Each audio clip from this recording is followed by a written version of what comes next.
a Lenten retreat for 3 days, to kind of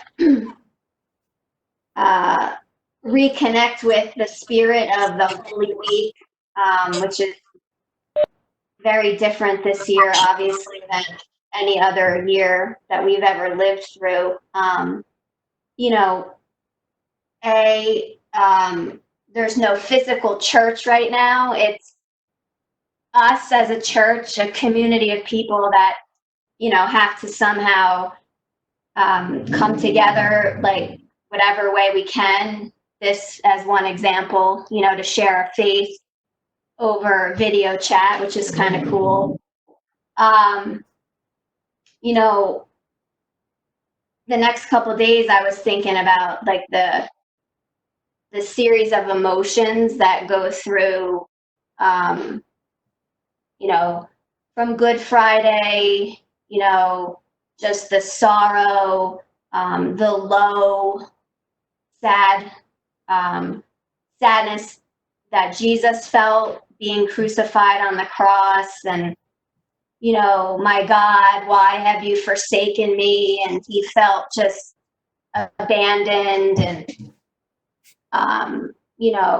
he died for our sins on the cross. And then the next 2 days you have Easter with like the high emotions, and him resurrecting and coming back to life. And just I was thinking about just the various emotions that we go through over the week, the low, the death, the suffering, and then we're up to the high, with Easter and being promised, everlasting life.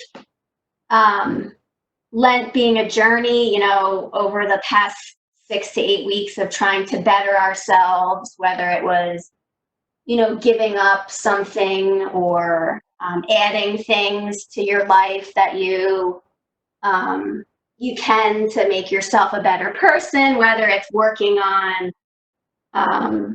reading devotionals or charity work, or whatever, you guys have done in your own spiritual journeys to connect with God more. Some people give things up to, feel the suffering. Some people tend to just add things instead of giving things up, maybe do more volunteer work, or try to be kinder to your spouse, or more charitable to your kids, or spend more time. Someone at Villanova told me, Father Mikowski, like, instead of fasting from things, we should feast on things during Lent. So feast on kindness and feast on, positivity. Instead of fasting, you can also feast on the good things. So I try to do that. And this, being home now with the coronavirus during Lent, it's kind of cool though, like, because what Mark said, in a way, like, at lunchtime now we can go for walks with our family and maybe feast more on those relationships. My husband's working from home now too, so he's home at lunch, which can be kind of nice, right? You don't normally get to see your spouse at lunch. And we go for like a walk around the neighborhood, so that's kind of cool. So anyway, so I was thinking of Lent, the low points, the high points over the next couple of days. And I thought about just, we could reflect on life in general and how every human life is kind of a tapestry of events. And some events are really grand, some events are not so grand, some events are downright disheartening, real low points in our lives. And it's pretty easy, during the mountaintops, when we reach those mountaintops, to praise God and know that God's on your side, and if things are feeling good, you trust that God is there with you. And in those moments of triumph, we feel great, right? We trust God. We're at those great moments. We get a good job. We might graduate from a program that we worked really hard at. We might be blessed with the birth of a child or marrying our spouse. You might have been training really hard for a marathon or a 5K, and then you finally achieve that. You have good health. Your kids are, doing well in school. They're not really struggling. These are all good times, really light times when it's easy to know that God is with you, right? You're just like, thank you, God. Like, I know you're with me. But inevitably the storms come. It's, everybody has them. Everybody has low times. You find yourselves in really dark spots. You're suffering, your faith is really stretched, sometimes to the breaking point, and you just think like, God, where are you? Like, why are you doing this to me? And let me let my dog out real quick. And I'm reminded of the like poem Footprints in the Sand, when like the guy's like walking on the beach and he sees like, two sets of footprints during like the good times of his life, and then during the dark times he sees like one set of footprints, and he's like, God, like, why aren't you there for me in the dark times? And he's like, my child, it was during those times that I carried you, and that's why there was only one set of footprints. But anyway, so I was reflecting back on my faith and like the past, my life, and some of the dark times, or, all of us, like, we've all had them. We may have had a really bad injury. Your spouse might cheat on you. You might have a death of a loved one. You might go through a divorce. You might have like a really painful relationship with a family member, a parent, a spouse. Again, these are dark times, low times. Recently, like when the clergy sex abuse case came out, that was about a year ago, I think, right? Year and a half ago. Like my faith was wrecked in the church. I mean, totally wrecked.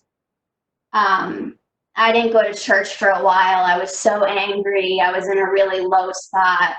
I read the report, the abuse report, and had the opportunity, because my daughter is making her first Holy Communion, to go to like confession while she was getting her first reconciliation. They offered our family to each go. So I went, and I had a chance to talk to our priest in the confessional about the church and the sex abuse, and how I had really fallen really far from the church. And he spoke to me, and he said, everyone is just horrified at what had happened, but that he said, if I didn't feel that there was more good in the church, I would leave. He said, but I honestly feel that, what we're doing is more good than bad. So that was a low point. About 2 years ago, I was also kind of thrown a curveball with a diagnosis that I found. I had a lesion in my brain that was growing, and it had doubled in size over the past 6 years. And I was at a real low point, really just worried, for my health, angry, really changed my life. Had to really reconsider things I had been doing. Lifestyle changes had to be made in terms of how I wanted to continue exercising and really push my circulatory system because it's a big blood vessel configuration. So I really had to slow down. So I wanted to show this video, and I guess this is a good point to show it, from Father Rob at Villanova. It's about crisis. How we take crisis and turn it in the low points. And we can talk about the coronavirus as a current crisis that we're all in, if you want. That's, excuse me? Yeah, you can come in. I'm just giving my talk. How you can take crisis and turn it into opportunity. And Father Rob gives a good talk about this.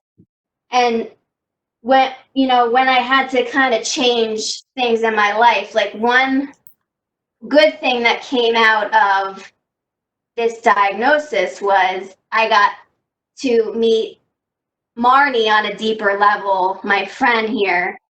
And we started walking together, which was a tremendous, tremendous uplift in my life.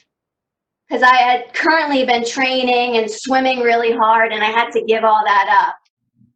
But Marnie and I, we meet like once or twice a week, and we started walking our neighborhood. And so in my crisis, that was a good opportunity for me to make something positive out of the situation. Grandma? So, can you guys shut the door while I'm just giving my talk? Okay, thanks. Come on now, Jason. So yeah, I've met a good community of people, the CCM community, the Angioma Alliance, other people with my condition, and we kind of help each other out. Some are obviously far worse than I am. I have a great doctor, a good community. I've reconnected with my faith, going to church more.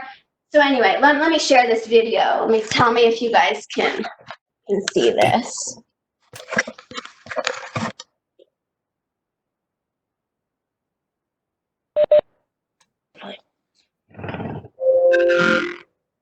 Hi, I'm Father Rob Hagen, OSA, an Augustinian priest working on the campus of Villanova University. I'm Associate Athletics Director. I work a lot with our student athletes, chaplain, our teams. It's a special place to be. And our spiritual inspirational leader, Father Rob Hagen. The Villanova grad and former attorney then followed his life's devotion to St. Augustine, ultimately to the priesthood.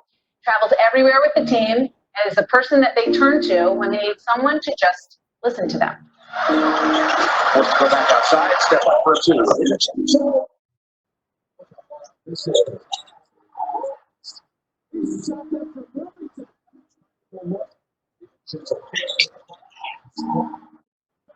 Dante DiVincenzo, who had an amazing night. And I know that you have a strong relationship with him, and the quote I read before was that he said about you, Father Rob is everything.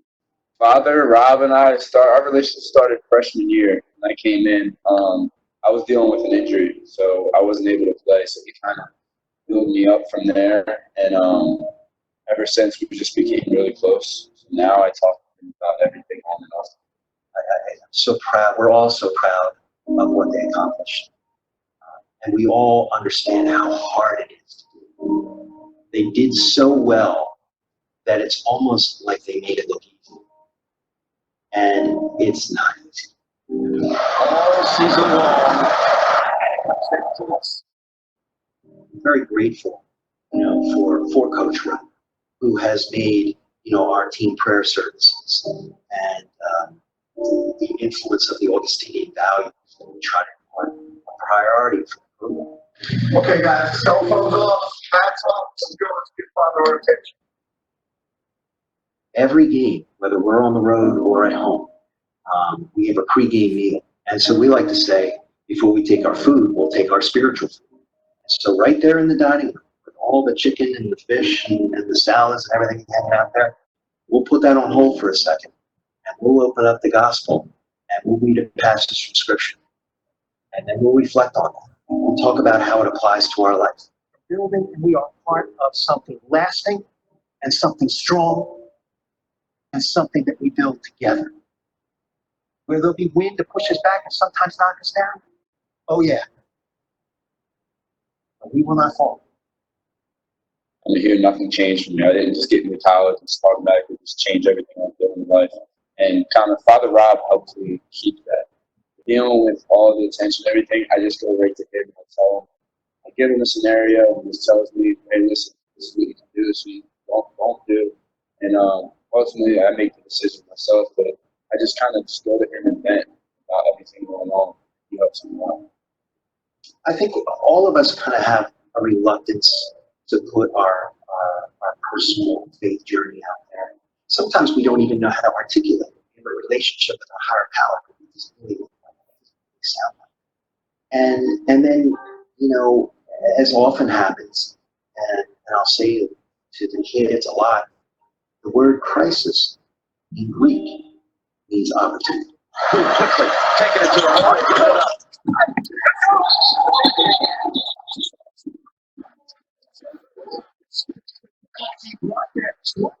So all along the way, we have these crisis moments.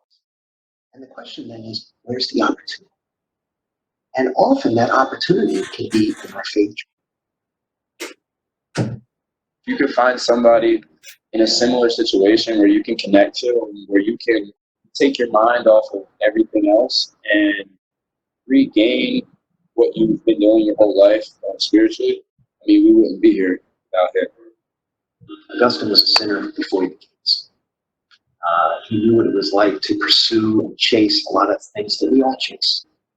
And he came to the conclusion that I think a lot of us come to when we chase some things that we think are going to fulfill us, but we don't. Wins, money, you know, substances, internet, power, ambition. None of those things are wrong unless we make them the be-all and end-all. And if we make them the be-all and end-all, it can be like drinking salt water. The more you drink, the thirstier you get. Well, in typical Coach Wright fashion, he asked me to come out here and offer something spiritual. That's just the way he always is. It's never just about basketball. And so he asked me to just offer something spiritual because that's who we are. Whatever happens, lose or draw, back in the locker room, before coach opens his mouth about what happened in the game. You can imagine about all the things that happened in the game. Overtime, loss, win by 10, lose by 2 at the buzzer. Before we get into any of that, lock hands, say a prayer, gratitude for the opportunity. If things didn't go well, or if they did go well, fill us with your spirit that we might improve and grow closer to you and to one another. We'll say, glory be to the Father. And so working on this campus, I have a great opportunity to talk about how a relationship with Jesus Christ can really enhance your life. It doesn't mean you're going to win every game and score all the points, but it can bring peace and confidence and allow us to do our best. And we witnessed in this. All right. Did you guys hear that okay? We got most of it. All right. Oh, I didn't understand. Whenever I'm struggling, I go to that video. I love it. Crisis in Greek means opportunity, and it's often the opportunity is often in our spiritual journey when we're at that crisis moment and we're at that dark spot and that low point. So, that's exactly what I wanted to get across, was just in those low points, when we're struggling, we got to find the opportunity in those moments. So I'm going to open it up now for discussion. People could share some questions for thought, or, you know, what were some dark times in your life? How did you get through it? Where was the opportunity in those low times, those crisis moments? You know, now with the coronavirus and with Easter coming up, what's different for you, what's on your mind, whatever you guys want to share. So, can you guys hear me? Yes, we can hear you, Mark. Hey, so Alan, thanks so much. That was great. I really appreciate you taking the initiative on this one and running with it. Yesterday I was sitting around and I read an email that my brother sent to my dad about a retreat that we had done at Malvern. And I'll be honest, I went on this thing with my brother and my dad, and I was really excited about it because having been on a retreat with you guys at Villanova, we really got a good chance to sit around and get to know one another and really kind of worked through a lot of different, thoughts and processes. And I went to that retreat and it was like a bunch of crusty old guys. It was like kind of the worst. It was like a 3 days of like a dinner banquet that you didn't know anybody at. So, yeah.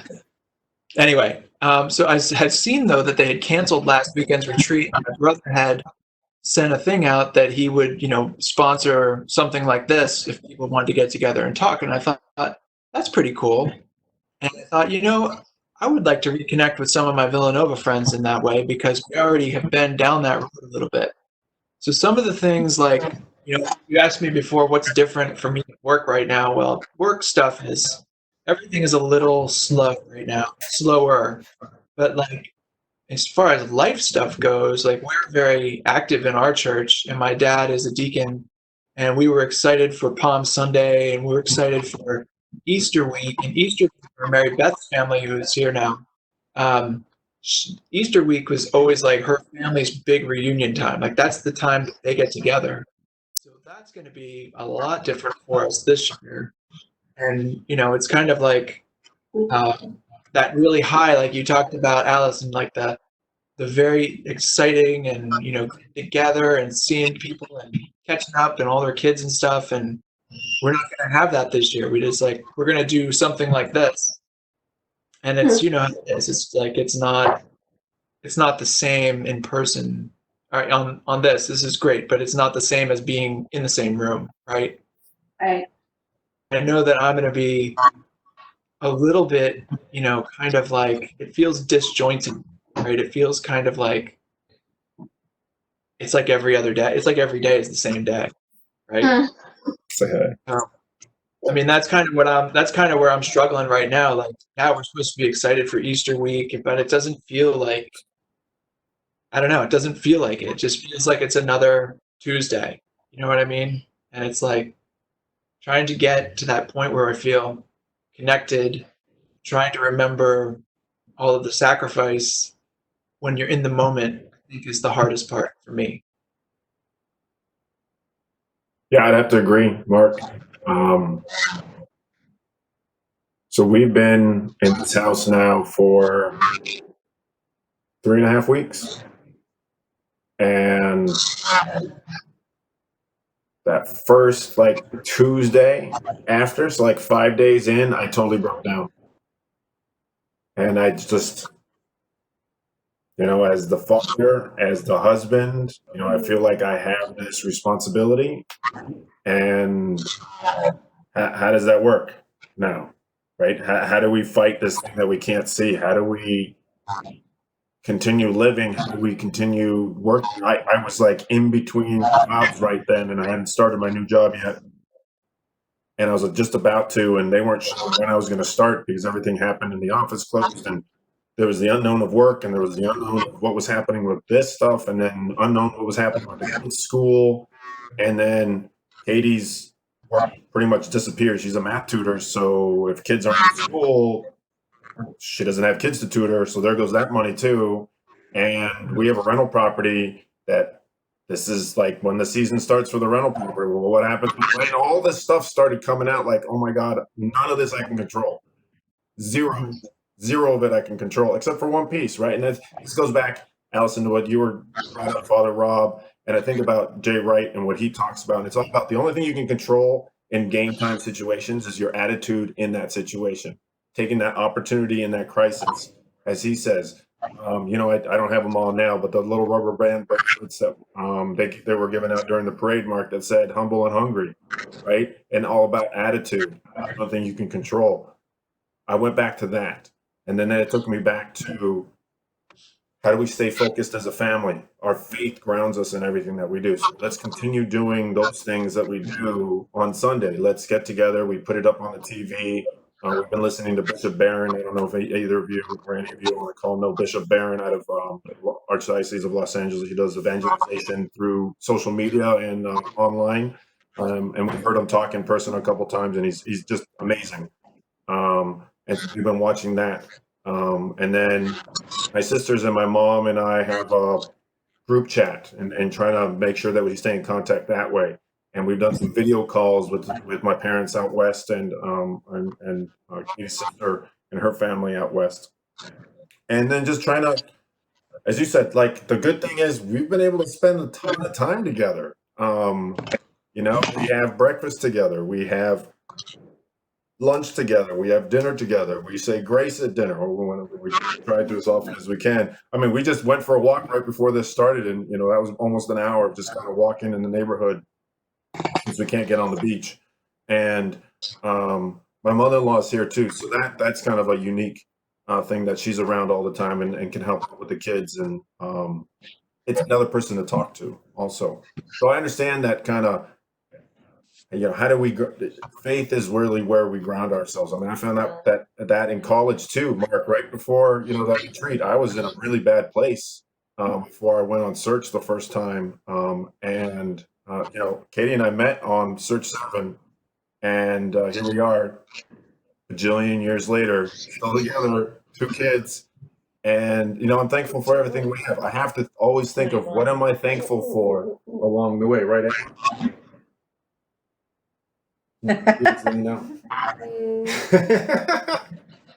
So that's where we are, and I feel like I'm in a much better position. I'm now kind of in the groove at work with how things are working, and you know and then how to make that work schedule work in our life schedule. Having to take many more breaks during the day than I'm used to taking. Kind of putting things down and talking to Katie, talking to the kids, engaging with them, going for a walk whenever we can. Today I got out and did some yard work too, just to break up the day. But it's and then trying to make a routine out of things. I don't know if you guys have started a routine or a rough routine, but that definitely has helped. We tried. Mary Beth and I Mary Beth is for you guys that don't know her, she's very routinized. Like that's her thing. Like she gets a schedule, and this whole thing. She's a substitute teacher too, and Hi guys.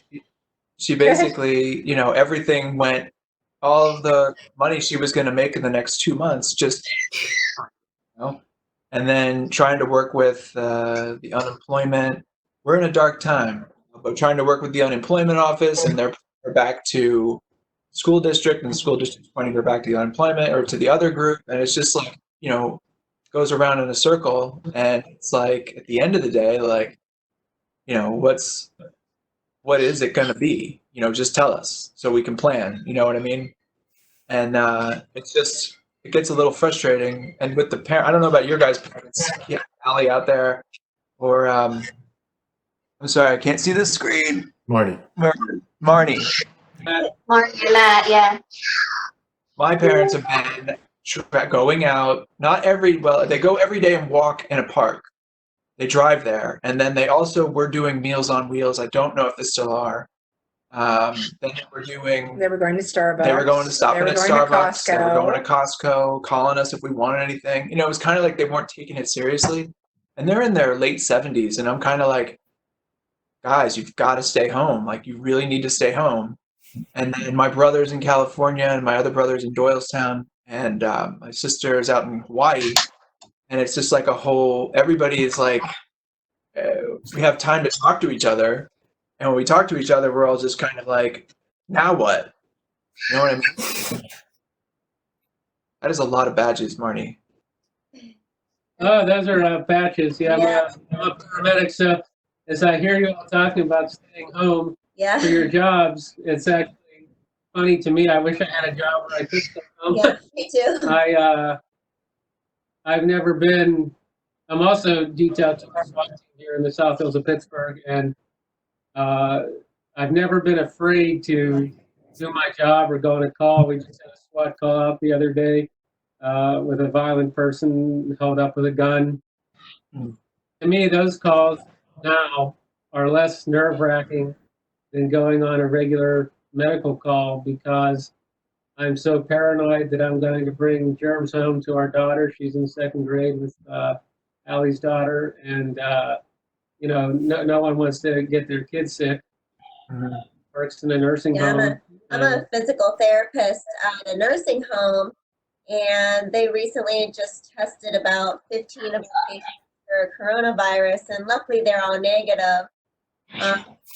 But our facility is on lockdown right now. A lot of patients had the flu, so we have a huge flu outbreak right now. So the patients have been quarantined to their rooms for the last 3 weeks, which is really sad because a lot of them don't understand like why they can't leave their room, why they can't get down to work out. So I've had to do therapy in their rooms, and every day I explain the same thing and answer the same questions. And they're like, when can we get out of here? And I said, I don't know. So it's been really stressful for us. Like, we have to wear masks all day, and like he has to wear Right, and we have to PPE. reuse all of our stuff now, because I'm sure you've seen on the news, everything's in short supply, and stuff that normally would just be disposable, now you're trying to reuse it, and the cross-contamination, eventually you're going to put something back on your face that's Yep. going to get you sick, even if it prevented you from getting sick the last time. But throughout all of it, our parish priest, he's kind of a germaphobe and nervous about things in general, so he's been texting me every day basically since this started. And one of the things that he talks about that I think is a perfect fit for my understanding of all of this, especially in Lent, is being thrown into a different experience. And, I can say I've been Catholic my whole life. Marnie's a convert, and I went to Catholic college, not the good Villanova, but in Pittsburgh. But I really can say I never thrust myself into a desert experience of Lent, and this surely is the most I can.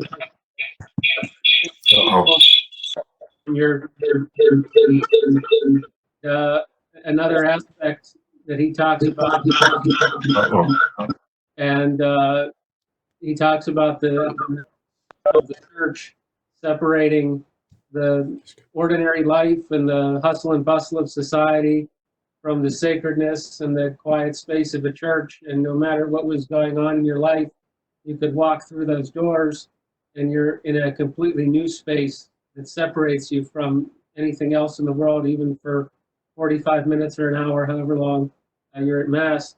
And with the doors being locked now, the prevention of letting people get into that space, especially during Holy Week, you're in this perpetual desert. So, like Allie said in her talk, I just sit here alone for the Easter resurrection of society, as well as the Easter that we all know is coming at the end of the week. Well, thank you for sharing. That was awesome. I hope the both of you stay safe and stay healthy through all this. It looks like Dave Hayward just joined us, another Villanova faithful here. Thanks for joining us a little late, Dave. Hey, sorry about that, No guys. problem. We were just sharing times of low and in these trying times of being quarantined at home and forced to spend time with our families, right? But also trying to juggle, our professional lives along with that. So I didn't know if you wanted to chime in on that at all. Sure. I think my biggest challenge is I have guilt when I'm with the family that I'm not working, and guilt when I'm working and not with the family. So on the one hand, Christine, my wife, is a stay-at-home mom, former teacher. So she's carrying the lion's share when it comes to teaching the kids and making sure that they follow up on all their assignments, etc.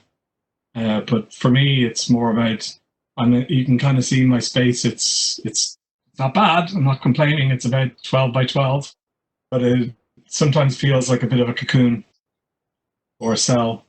And like I say, my biggest challenge is trying to balance that.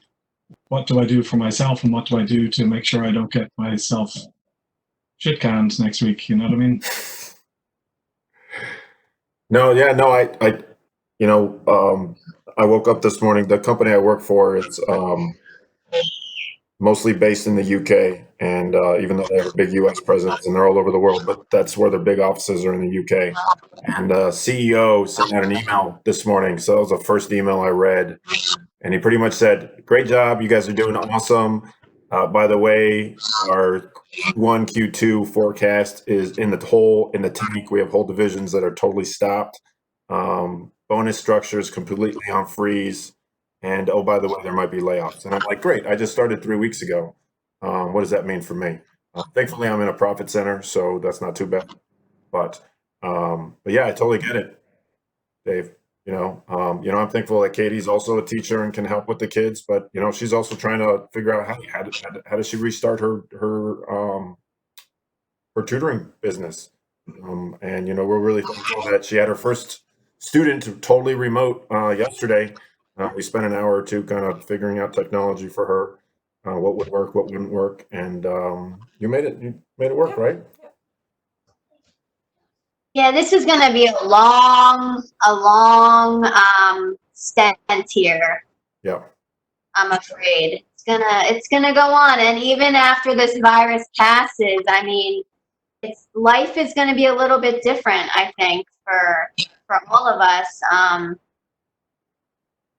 For a while, our daughters are supposed to make First Holy Communion, and normally during influenza season, I'm paranoid to drink, the wine from the chalice and, shake hands and, give the sign of peace. And our priest actually has coronavirus. So our church, yeah, he has corona. So we're not doing any masses, not even televised, or our priests are all under quarantine. I mean, this is just going to be very different for a while for people until we have a vaccine for this. And we just got to pray that we can get something to help us fight this virus. I think it's like one of those times where there's really, you got to just put all our faith out there, and just hope for a miracle. Yeah, I was going to say, Allie, I'm kind of the opposite of that. I travel, I do mining equipment, and I handle North America, South America, and Africa. And I go, my job is basically to be ready to go anytime. And I have no fears walking into any of the countries or anywhere in South America or Africa, making sure I'm in a secure place. As far as disease or illness goes, I've not really been afraid of any of that. It's just this is a real 180 for me to have to really think about washing my hands a lot. Not that I'm a dirty person, but I definitely not like, I wash my food. All right. I wash my vegetables. I do make sure, but do I eat my steak rare, medium rare, like Pittsburgh rare? Yeah, sometimes. Right. And, Dave, you know what Pittsburgh rare is, right? Like that's just done, right? You just brown both sides and you eat it. Isn't that just called rare? No, it's Pittsburgh rare. It's a separate thing. We can have a whole different discussion about food. But I mean, I do my travel. When I go travel, I go run and I go see. That's how I do all my sightseeing is by running. And I'm not afraid to talk to anybody. I'm obviously a outgoing kind of person. Otherwise, I wouldn't be good at sales. And this is really crazy to me how this virus is totally changing the way that we're going to be traveling and totally changing the way that we think about traveling. Like right now, if you said to me, Mark, you want to go on a Disney for free, I'd be like, forget it. I'm never setting foot on a cruise ship. You know what I mean? Oh yeah. It's not happening. Even Now, if it Mark, was you know, best. as you're saying that, this new job I have, I'm supposed to be the champion evangelist for this analytics healthcare product in the U.S. market. And when the VP hired me, he's like, "Hey, second week of hire, you're coming out to the UK. You're meeting a Brighton Beach team. You're going to be leading the whole sales team out in the UK." And we're going to put you right in the field and start going on sales calls and things like that. I haven't met anybody from the company, and everything's just kind of totally slowed down, and we've had to totally reposition the way our product has to get pushed out there. I'm now in charge of how do we evangelize the product through social media and through web, and how do we redo our website, which we weren't supposed to be doing for another 6 months, and it throws everything into chaos. We had a big trip at the end of, we were going to pull the kids out of school possibly 2 days before the end of the year. We were going to go to Ireland as a big extended family. We were going to have a big house to rent in Ireland and, spend, 10 days did we say we were going to spend? That's about 2 weeks. About 2 weeks in Ireland and just hanging out and going back to where Katie's grandmother grew up, and her family is still My there. family's still there, so I was really looking forward to meeting some of that family. That, obviously that was going to be the end of June. That's kind of totally gone now. And then we have a big trip out to the West Coast that we do every year in August, for the month of August, to celebrate my oldest daughter's birthday every year with my parents so that they can spend some time with them. And we spend anywhere from 4 to 6 weeks out there and working remote and doing whatever I need to do. We don't even know if we're going to be able to do that. And, that Well, makes even me this- sad, because that's the only time my parents get to spend time with us in person. Allie, we're in the same boat. My youngest was supposed to have her first communion in a couple of weeks, and my parents were going to come out here, and my sisters were going to come out here, and we haven't seen them in almost a year now. And they were really sad to have to cancel that trip. And I'm really Yeah. sad for Anna, who's not able to celebrate this thing that she's been preparing for 2 years now. And now we're like, oh, by the way, we don't know when you're going to do it. It might not be until, Yeah. the fall sometime, if it even happens then. Luckily. We're just going to have to be creative. This is a crisis opportunity. I was thrilled when Mark had that idea. Let's have a retreat. Let's meet. Some of y'all I don't get to talk to that often. This is awesome. Like, we got to think of things to unite and be more of a community, because our community, we're shut out from them right now. Everything's on lockdown. So we have to find our community some other way. So this is awesome. So, Alice, I don't know if you and your friends are getting together. We do.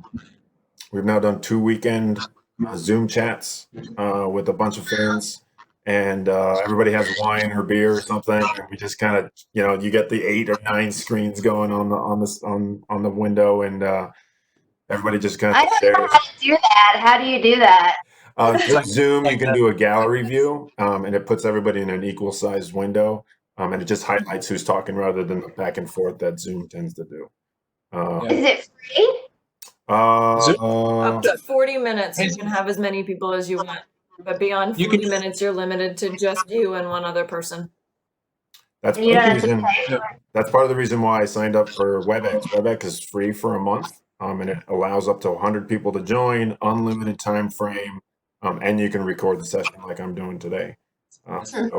So I was going to bring it back to one thing so a couple of years ago, I was going through like a lot of stress after one of the elections, and I was talking to our Father Dan about it. I was in there with him, and I was like, look, Father Dan, like, I'm feeling such anger and frustration toward the way things are, and I feel like I'm totally powerless to do anything about it. And he said, okay, Mark, what I do in that time is we just try to pray for grace. It's the hardest thing to accept because it doesn't come with it's not a big package or something. It's not like a big celebration. It's just like, you know, it's not like a Christmas present, right? It's just like, it comes in slowly and kind of builds in. Mm-hmm. And if, you know, when things are out of control, maybe what you can try to pray for is grace. And that's what I've been trying to focus my brain on. Like I use my running or my physical activity time to let my mind sort of wander and work through like this uneasy like work stuff, but then also to like try to put something into some kind of order. Cause you know, as engineer, I'm trying to always put things in order, right? Even if it doesn't look like it's in order, like my workbench is a mess.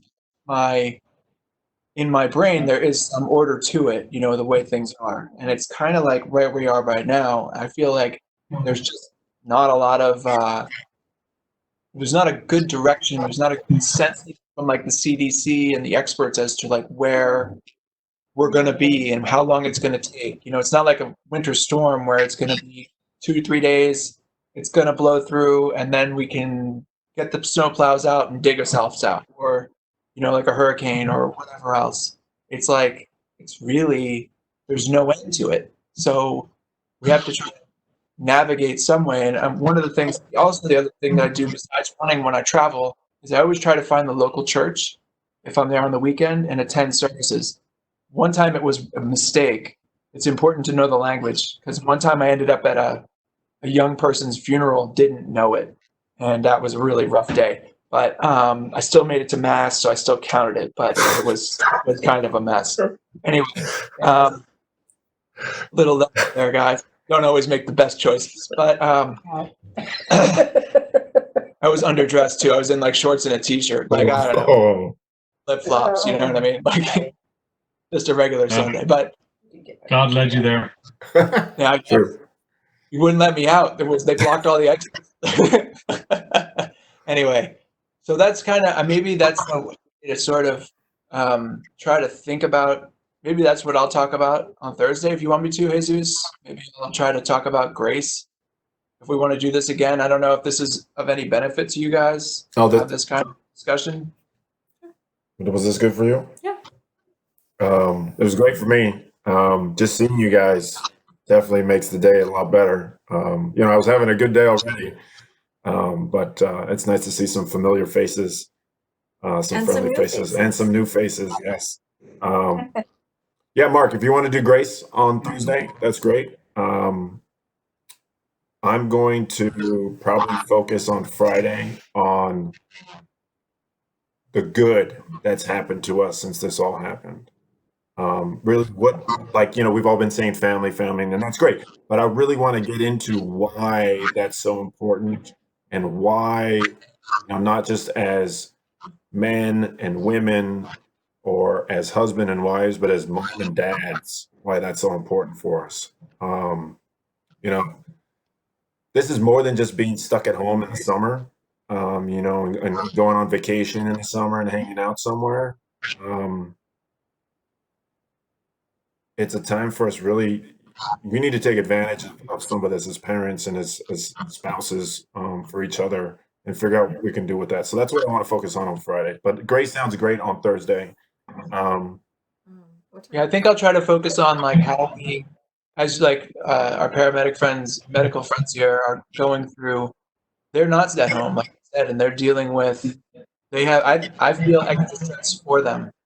I'm not even in that situation, and I feel extra stress for the people that are working on the front lines. So I think trying to think of, I think maybe that'll be a good topic. And I might send you guys just something to like, maybe something like ahead of time, maybe questions that we could think about or something to think about ahead. And then that way we can sort of be kind of working through it on Thursday, if that's okay with you guys, if you're up for that. But you know, I'm not saying we're done now, but an hour is usually about where meeting times go. But if you guys want to keep going, I'm good. I think Mary Beth probably has to get going in a minute. We're having a third grade parent Zoom at 8:45 once all the kids are in bed. So We've had parents that have had some trying times in the last 48 hours trying to make technology work. And Oh, we're yeah, lucky that's- that I volunteer a lot, plus I'm a teacher, that I've been able to kind of fake it for the most part and make it work. But there's a couple parents that have really broken down over these last 2 days. So we're having a therapy session tonight once most of the third graders are in bed. Not this one. So Mark, you'd said 7:30 on Thursday. So that's Holy Thursday. The mass that we were planning on watching is at 7:30. Oh, okay. Well, do you want to do it after that? Or you guys want to stay up late? I mean, I'm good. I'm okay with doing that. I don't know how late that's going to go. Do you want to say 9? Sure. Why don't you send me a link to the match you're going to watch, and I'll watch it with you. Okay. It's St. Anthony's Padua, which is in Ambler. It's the church that the kids have been doing prep at, which is not our church. Long story. We're going to have that conversation in a different day.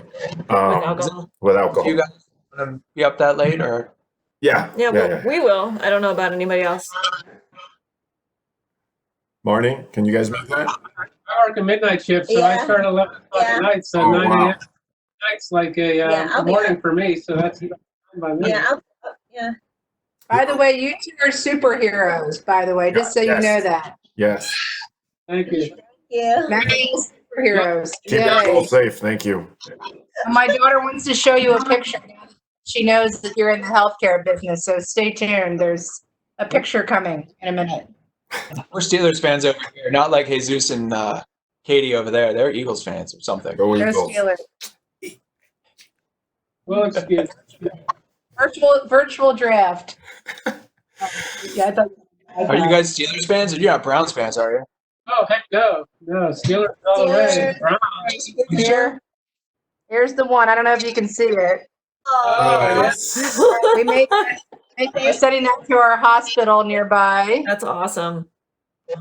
Oh, that's Those are really cool. Thank you. That's cute. My son did this one.